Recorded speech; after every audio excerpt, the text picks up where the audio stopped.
God, I love that song. Thank you very much. You know, that song is interesting to me because it's a love song, and yet it's a new perspective.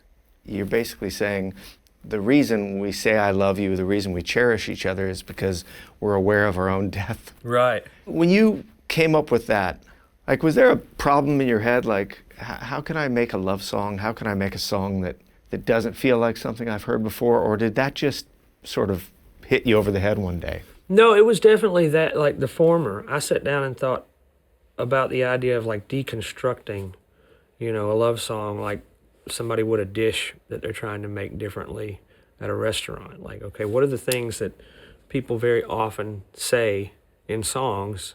It's how you look, it's the way you look tonight, or, it's how you love me, or I love how you take care of me, or you're there for me, you support me. And so I started with all those things, and even in the finished lyric of the song, it's not this, it's not this, it's not this.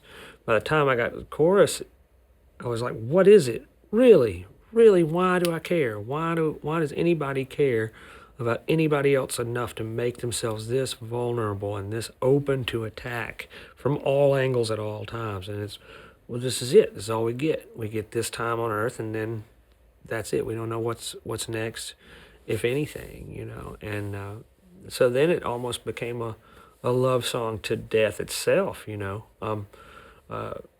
But when that chorus hit, it was like, oh, well, there it is, And I mean, after that, it was just, like I knew I had a good song. I knew I had a good song.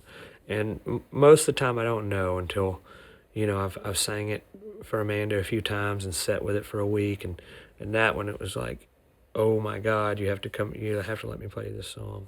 Wow. Even after writing songs for decades, it's like, sometimes you're just like looking for the first person first person in the house. You're like, you have to hear this right now.